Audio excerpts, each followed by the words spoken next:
जब भी राजनीति और कूटनीति की बात आती है तब हमारे दिमाग में सबसे पहले चाणक्य की छवि दिखाई देती है। पूरी दुनिया चाणक्य के कूटनीति की कायल क्यों है, इसके पीछे भी एक दिलचस्प स्टोरी है जिसे आपको भी जानना चाहिए।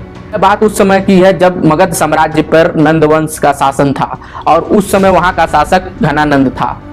एक बार घनानंद ने अपने राज्य में एक यज्ञ का आयोजन किया और उसने बहुत सारे लोगों को आमंत्रित किया और उस यज्ञ में चाणक्य भी पहुंचे और चाणक्य आते ही एक उच्च श्रेणी के आसन पर बैठ गए। यह देख घनानंद बहुत क्रोधित हुआ और उसने चाणक्य का बहुत अपमान किया और उसने कहा कि तुम्हारी कोई औकात नहीं है इस उच्च वर्ग के स्थान पर बैठने की। और चाणक्य ने जवाब दिया कि व्यक्ति अपने गुणों से ऊपर बैठता है और ऊंचे स्थान पर बैठने से कोई ऊंचा नहीं हो जाता। और जाते वक्त चाणक्य ने यह प्रण लिया कि जब तक घनानंद के साम्राज्य का सर्वनाश नहीं कर देता तब तक वह चैन की सांस नहीं लेंगे। चाणक्य ने एक दलित परिवार से एक बच्चे को गोद लिया और उसे शिक्षा दीक्षा और युद्ध कला सिखाई। और यह बच्चा कोई और नहीं था बल्कि इतिहास के महान शासकों में से एक चंद्रगुप्त मौर्य था।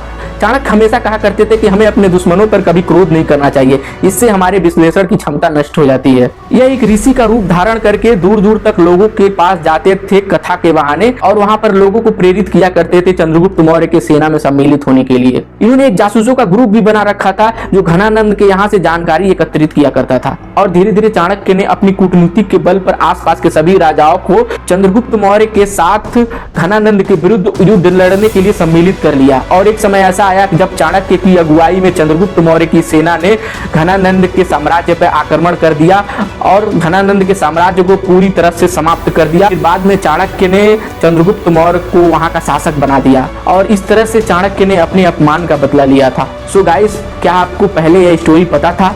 अगर हाँ तो मुझे कमेंट सेक्शन में बताएं। अगर वीडियो अच्छा लगा हो तो इसे लाइक करें और मेरे चैनल को सब्सक्राइब करें। आज के लिए बस इतना ही। जय हिंद।